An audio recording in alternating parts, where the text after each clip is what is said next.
Halo sobat, pintu teater 1 telah dibuka. Kali ini Mimin bakalan ngebahas salah satu film Korea yang sangat menarik. Film ini berjudul The Gangster, The Cop, The Devil. Menceritakan tentang seorang pimpinan geng yang harus bekerja sama dengan pihak kepolisian untuk menangkap seorang pembunuh berantai. Mereka bekerja sama atas dasar geram dengan tingkah laku dari pembunuh berantai tersebut yang terus-menerus mencari korban secara acak. Namun tentu saja selalu ada hambatan di antara pihak gangster dan pihak polisi dalam menjalani kerjasama tersebut. Dan bagaimana cara mereka menangkap pembunuh tersebut? Tanpa menunggu banyak lama, mari kita mulai intronya.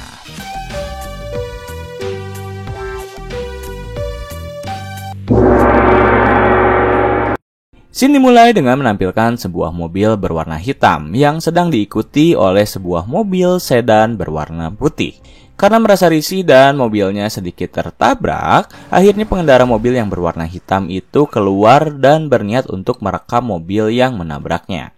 Namun pengendara mobil sedan berwarna putih itu tak terima. Ia meminta pria tersebut untuk menghentikan rekamannya.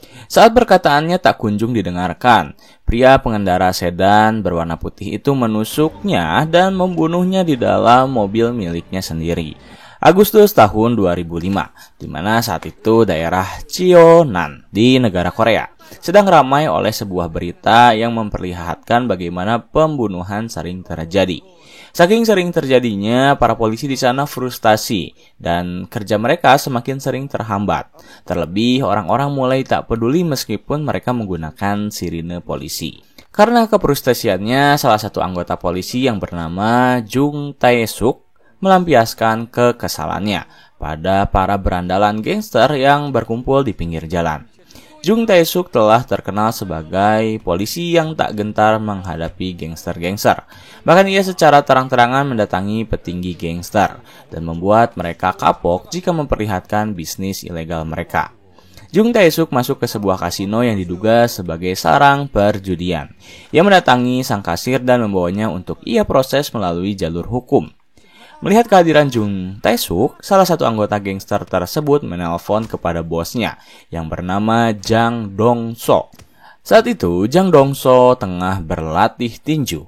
Namun, samsak yang ia tinju bukanlah berisi pasir ataupun tanah, melainkan tubuh seorang pria yang telah babak belur dihajar olehnya.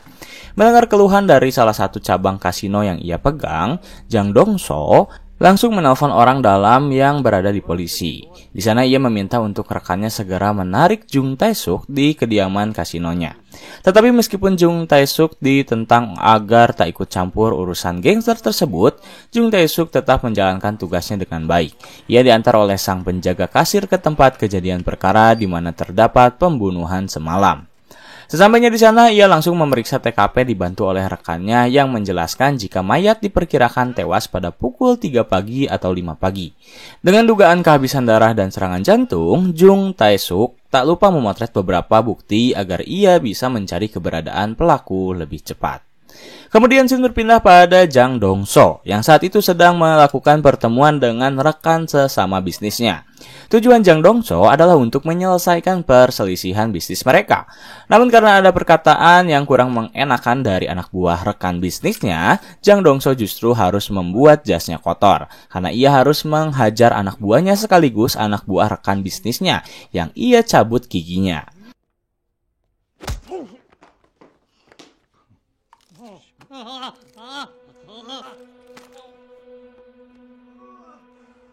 Barulah setelah Jang Dong-so melakukan hal itu, rekan bisnisnya mau menjalin kerjasama. Sementara itu di kantor kepolisian, Jung Tae-suk melaporkan kejadian pembunuhan yang baru saja terjadi pada pemimpinnya. Jung memperkirakan bahwa pembunuhan ini adalah pembunuhan berantai.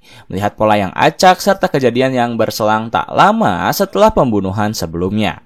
Tetapi bos dari Jung tak mendengarkan cerita dari Jung. Ia justru mempermasalahkan insting yang Jung miliki. Karena pembunuhan itu belum tentu adalah pembunuhan beruntun. Karena tak kunjung didengar, akhirnya Jung memutuskan untuk mencari pelaku pembunuhan itu sendirian bersama anak buahnya.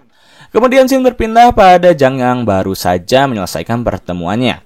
Malam itu hujan turun dengan sangat deras dan membuat Jang harus sedikit berhati-hati. Saat Jang telah berhati-hati, ada saja pengendara yang tak bisa melihat keadaan.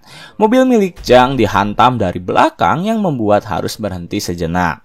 Saat Jang sedang menengok ke arah belakang, ia langsung mendapat permintaan maaf dari orang yang telah menabraknya. Jang memaafkan penabrak tersebut.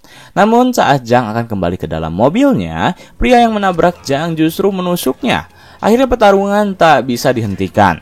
Jang mendapat beberapa kali tusukan meskipun ia berhasil menghajar pria itu.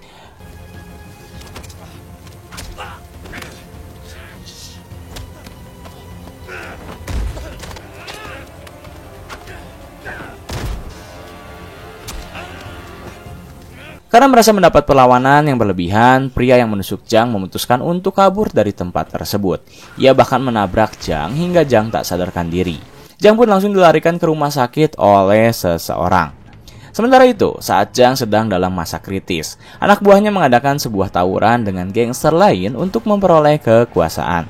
Saat Jang terbangun, ia telah berada di rumah sakit dengan kondisi yang cukup parah. Namun, karena Jang memiliki postur badan yang cukup kuat, Jang tak memperdulikan alat-alat yang menempel di badannya. Ia justru mencopot alat medis yang berada di tubuhnya dan mulai merokok. Sementara, sang penusuk Jang semakin ganas. Lalu Shin memperlihatkan bagaimana penusuk dari Jang kembali membunuh seorang pria tua di peternakan. Saat Jang telah cukup sadar, ia mulai berbicara dengan rekannya, di mana Jang mengatakan bahwa orang yang menusuknya bukanlah musuh dari bisnis yang ia jalani. Kemudian tak lama setelah itu, Jang kedatangan salah satu tamu yang merupakan Jung Tae-suk dari pihak kepolisian. Maksud dari kedatangan Jung adalah untuk bertanya terkait kejadian yang menimpa Jang semalam. Tetapi Jang justru menjawabnya dengan nada sedikit bercanda, yang membuatnya Jung cukup muak. Akhirnya Jung pergi dari kamar rumah sakit Jang dan ia kembali menghadap ke pemimpinnya. Di sana Jung meminta pemimpinnya untuk mempercayakan kasus ini, tetapi pemimpin Jung masih belum berani. Sementara itu sang pembunuh semakin berani melakukan aksinya secara terang-terangan. Tak rela tubuhnya ditusuk begitu saja, Jang langsung bergerak cepat. Ia menghadirkan seorang penggambar sketsa untuk menggambar wajah dari orang yang telah menusuknya dan berusaha membunuhnya. Sketsa pun berhasil terbentuk. Di satu sisi, Jung berhasil membuat kasino milik Jang harus bubar setelah ia mendapat tugas untuk menutup kasino tersebut. Namun meskipun begitu, Jang masih berani menghadap ke depan Jung untuk berbicara tentang pembunuhan tersebut. Pada awalnya Jang menawarkan bantuan pada Jung. Jika ia berhasil menangkap pembunuhnya, maka ia akan bebas menjalankan bisnisnya. Tetapi jika tidak, Jang akan diperiksa. Setelah pertemuan itu, Jang justru mulai sering menelpon Jung untuk membahas tentang pembunuhan itu. Di tengah perbincangannya, Jang mengatakan jika ia sudah muak dengan apa yang pembunuh itu perlihatkan. Maka dari itu, jika kedua penjahat antara Jang dan Jung bersatu, maka mereka akan semakin mudah menangkap pembunuh berantai tersebut. Awalnya Jung menolak, tetapi setelah kesepakatan terjadi di mana jika pihak kepolisian terlebih dahulu menangkap pembunuh tersebut, maka ia berhak untuk membawanya ke penjara dan diproses. Tetapi jika Jang yang berhasil membawanya terlebih dahulu, maka ia akan mengubur orang tersebut di tanah miliknya sendiri. Setelah kesepakatan terbentuk, mereka berdua menghabiskan waktu semalaman hanya untuk mencari identitas dari pembunuh berantai tersebut. Kini antara polisi dengan gangster mulai menunjukkan kerjasamanya. Jung bersama rekan-rekannya berusaha mencari petunjuk. Sementara pihak gangster yaitu Jang memutuskan untuk menyisir setiap daerah untuk menemukan keberadaan dari pembunuh berantai yang sedang viral. Baik Jang maupun Jung berjuang dengan sangat keras. Mereka masing-masing melakukan pekerjaan mereka guna mencari keberadaan dari pembunuh psikopat ini. Kemudian, scene berpindah pada sebuah kamar yang memperlihatkan seseorang menyusup begitu saja dan membunuh pemilik kamar tersebut. Tak terlihat jelas apakah pembunuh itu sama dengan pembunuh yang sedang kita bahas. Tetapi polisi memperkirakan jika pembunuh ini sangatlah bahaya.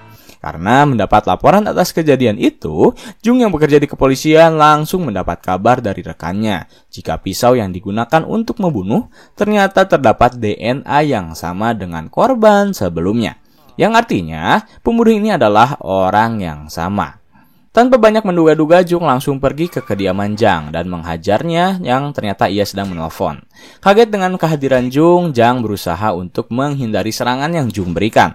Bahkan ia membuat Jung kewalahan. Perbedaan badan membuat mereka terlihat tak seimbang. Karena telah lelah dihajar terus-terusan oleh Jang, akhirnya Jung menyerah. Ia bertanya pada Jang apakah dirinya membunuh Heo Sang-do. Dan jawaban Jang adalah iya, ia membunuhnya. Jung pun langsung berusaha untuk memproses Jang dan akan menangkapnya. Namun Jang tertawa karena Jung bisa-bisanya mempercayai perkataan yang ia lontarkan. Jang menjawab ia takkan mungkin melakukan hal itu pada lawan bisnisnya. Malam harinya, Jang justru hadir di pemakaman Heo Sang-do. Di sana ia dikawal oleh beberapa anak buahnya dan turut berbelasungkawa pada tangan kanan dari Heo Sang-do. Namun di acara tersebut terdapat penusuk dari Jung yang mencoba untuk mengadu domba mereka. Pembunuh itu memberi secarik surat pada tangan kanan Heo Sang-do yang berisi, "Seseorang menggunakan pisauku untuk membunuh Heo Sang-do." Dan tangan kanan Heo Sang-do langsung menduga jika itu adalah ulah dari Jang Dong-so. Akhirnya, setelah acara pemakaman selesai, tangan kanan dari Heo Sang-do langsung melakukan balas dendam. Saat Jang sedang mencoba mencari petunjuk dari pembunuh berantai itu bersama Jung Tae-suk, mereka terkejut ketika segerombolan orang berusaha untuk membunuh mereka berdua. Jang yang saat itu telah sigap langsung melakukan perlawanan. Sementara Jung cukup terlihat sangat kewalahan karena ia benar-benar tak siap akan hal itu. Masih beruntung, Jang berhasil menumbangkan puluhan orang, sebelum akhirnya tangan kanan dari Heo Sang-do memutuskan untuk bunuh diri.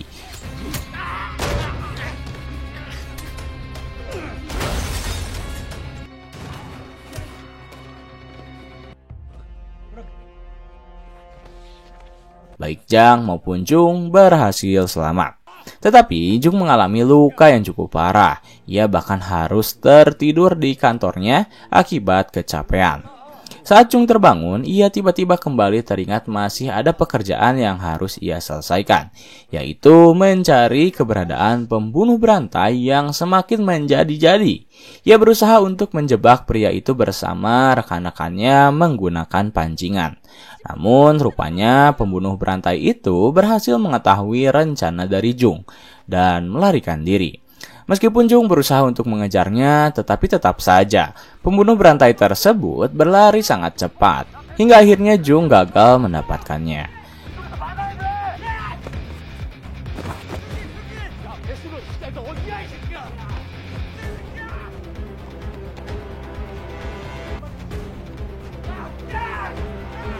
Karena gagal mendapatkannya, Jung mencoba mencari melalui jalan lain, yaitu ia bertanya pada tempat terakhir pembunuh itu berada, yaitu sebuah restoran.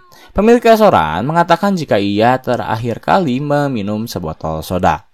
Akhirnya Jung menyuruh anak buahnya untuk mencari tumpukan botol soda yang terakhir kali terbuang. Bayangkan, ribuan botol harus Jung cari hanya untuk mendapatkan sidik jari dari pembunuh berantai tersebut. Tetapi kali ini usaha dari Jung tak sia-sia. Rekannya yang bekerja di forensik berhasil menemukan sidik jari pembunuh berantai tersebut. Ia pun mendapat data-datanya dan langsung pergi ke tempat kediamannya. Sesampainya di sana, Jung langsung masuk ke dalam dan mencari informasi yang bisa ia dapatkan. Bisa terlihat, Jung berhasil mendapatkan foto sekaligus wajah dari pembunuh berantai yang sedang ia cari. Rumah milik pembunuh berantai itu sangat bau tak karuan, yang membuat Jung tak kuat tertahan lama di dalam sana. Setelah mendapat informasi tersebut, Jung langsung menelpon Jang Dong-so dan memberinya beberapa bukti berupa nomor telepon, foto, dan suara. Yang tak asing Jang Dong-so dengar, karena suara itu sangat mirip dengan suara dari orang yang menyerangnya. Mereka pun langsung berkumpul di suatu tempat. Anak buah dari Jung mencoba untuk memberikan informasi pada anak buah Jang. Namun karena anak buah Jung berkata tak sopan pada bos mereka, akhirnya terjadilah sedikit pertikaian. Beruntung, pertikaian itu berhasil dilerai ketika Jung Tae-suk menjelaskan jika mereka tak menangkap pria itu, maka karir mereka akan tamat. Akhirnya setelah itu mereka memutuskan untuk berusaha menjadi dewasa. Pihak kepolisian memutuskan untuk bekerja sama dengan para gangster hanya untuk menangkap satu orang pembunuh. Seluruh anggota dikerahkan untuk menyisir setiap daerah yang terpencil. Mereka pergi ke pasar, supermarket, mall, tempat hiburan, dan segala macam tempat. Tetapi hasilnya nihil. Kemudian, scene berpindah pada Jang Dong-so yang saat itu sedang berada di pinggir jalan. Hari itu cuaca hujan. Jang melihat seorang remaja yang kehujanan. Karena tak tega, akhirnya ia memutuskan untuk memberikan payung yang ia gunakan kepada wanita tersebut. Remaja itu berterima kasih lalu masuk ke dalam bis yang telah ia tunggu. Sementara itu, Jang dijemput oleh Jung untuk minum bersama. Sembari menunggu informasi lebih lanjut, kini gangster dan polisi mulai berteman dan berbaur cukup baik. Saat mereka sedang menikmati kehangatan tersebut, Jang tiba-tiba melihat sebuah berita yang menampilkan pembunuhan terhadap seorang wanita remaja. Dan ternyata wanita itu adalah wanita yang Jang tolong saat ia kehujanan. Tanpa berpikir panjang, ia langsung kembali memulai pencarian. Kali ini pencarian lebih diketatkan. Setiap kamar hotel wajib diperiksa agar pembunuh itu tak bisa kabur. Dan cara seperti itu, mereka berhasil menemukan keberadaan dari sang pembunuh dan berusaha untuk menjebaknya. Setiap petugas telah dipersiapkan untuk menangkap pembunuh itu, termasuk Jang dan Jung yang juga langsung turun ke lapangan. Tetapi setelah pembunuh masuk ke perangkap mereka, ternyata pembunuh berhasil kabur setelah ia melajukan mobilnya dengan kencang. Akhirnya Jung dan Jang langsung mengejar pembunuh tersebut. Mereka saling memepetkan mobil dan berusaha untuk menabrakkan satu sama lain. Pembunuh berantai itu cukup handal dalam mengendarai mobil, karena ia berhasil mengelabui mobil yang Jung kendarai. Pengejaran akhirnya terhenti ketika Jang berhasil menabrak mobil milik pembunuh tersebut, sekaligus mobil milik Jung.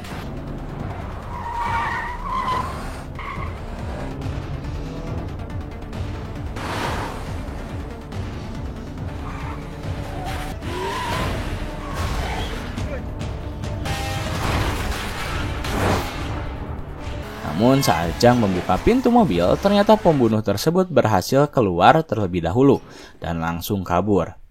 Di tengah pengejaran, pembunuh tersebut kembali membunuh anak buah dari Jang. Namun sebelum anak buah dari Jang tewas, ia sempat memberitahu kemana pembunuh tersebut kabur. Akhirnya Jang memutuskan untuk mencari keberadaan pembunuh itu sendirian. Ia masuk ke dalam sebuah karaoke, melihat setiap kamar dan menyadari keberadaan sang pembunuh saat ia melihat petugas karaoke menyanyi sembari menangis. Lalu dengan berhati-hati Jang masuk ke dalam, bertanya apakah ia berada di dalam toilet. Dan petugas karaoke itu mengangguk tanda mengiyakan perkataan Jang, sembari menghitung aba-aba. Ternyata pembunuh telah menyadari keberadaan Jang. Namun saat ia hendak membuka pintu toilet, ternyata Jang terlebih dahulu menghancurkannya. Akhirnya pintu tersebut menimpa pembunuh itu yang langsung Jang hajar tanpa ampun. Ia bahkan menghajar pembunuh tersebut melalui pintu yang telah hancur. Terlihat wajah dari sang pembunuh yang mulai bonyok. Setelah cukup puas menghajarnya, ia menelpon Jung Tae-suk dan mengatakan jika ia berhasil menangkapnya dan akan segera membunuhnya. Mendengar hal itu, Jung langsung memberi informasi pada rekannya jika pemimpin gangster berhasil menangkap pembunuh tersebut terlebih dahulu. Tak mau pembunuh itu terbunuh, akhirnya Jung berusaha mencari keberadaan dari Jang. Sementara itu, di satu sisi, Jang telah siap memutilasi sang pembunuh setelah ia menyiapkan beberapa alat pemotong. Namun, saat Jang akan mengeksekusi, Jung ternyata tiba-tiba datang dan langsung menabrak Jang hingga tak sadarkan diri. Kemudian ia membawa pembunuh tersebut ke kantor polisi. Sesampainya di sana, ia diberi fasilitas berupa kesehatan, makanan, pakaian, dan lain-lain, sembari menunggu pengadilan datang. Tak berubah, pembunuh itu masih sama menyebalkannya. Bahkan ia dengan pedenya menyebutkan jika dirinya takkan tewas meskipun akan dihukum mati.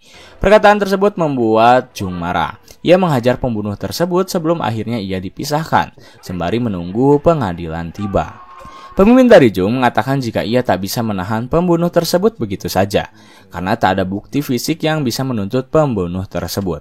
Bahkan jaksa pun mengatakan demikian. Tetapi karena Jung sangat yakin ia bisa membuat pembunuh berantai yang bernama Kang Kyung Ho itu mendapat hukuman mati, akhirnya setelah sekian lama hari pengadilan tiba, Kang Kyung Ho didampingi oleh pengacaranya yang siap membantah setiap tuduhan atas nama kliennya. Berbagai fakta berhasil pengacaranya bantah, yang membuat jaksa cukup kebingungan dengan kasus tersebut. Ketika Kang Kyung Ho telah optimis bisa kembali membunuh karena tak jadi di penjara, hakim tiba-tiba mengatakan jika ia akan memanggil satu saksi terakhir yang merupakan korban dari keganasan Kang Kyung Ho. Saksi itu adalah Jang Dong-so. Ia pun masuk ke dalam ruangan dengan gagahnya. Kemudian Jin memperlihatkan terlebih dahulu bagaimana perjuangan Jung Tae-suk yang harus dihajar habis-habisan oleh Jang Dong-so setelah apa yang ia lakukan padanya. Jung berusaha meyakinkan pada Jang jika satu-satunya cara untuk membunuh Kang Kyung-ho adalah dengan jalur hukum. Jung dengan ikhlas menjadi samsak bagi Jang terlebih dahulu, sehingga hari ini ia mau bersaksi. Di hadapan hakim, Jang Dong-so mengaku jika ia adalah korban selamat dari Kang Kyung-ho. Namun, lagi dan lagi pengacara Kang Kyung-ho membantah tuduhan tersebut. Jang memberi sketsa wajah dari Kang Kyung-ho yang telah ia gambar, tetapi tetap dibantah. Karena tak ada jalan keluar, akhirnya Jang Dong-so dengan terpaksa membeberkan bisnis ilegalnya. Demi menyangkut pautkan dengan penyerangan yang Kang Kyung-ho lakukan padanya, ia memperlihatkan luka tusuk yang Kang Kyung-ho lakukan. Ia juga meminta petugas untuk membuka tubuh dari Kang Kyung-ho karena sewaktu ia menyerangnya, Jang berhasil menyerang balik dan menimbulkan luka tusuk di bagian dari kiri Kang Kyung-ho. Dan ternyata benar, luka tersebut terdapat di dada kiri milik Kang Kyung-ho.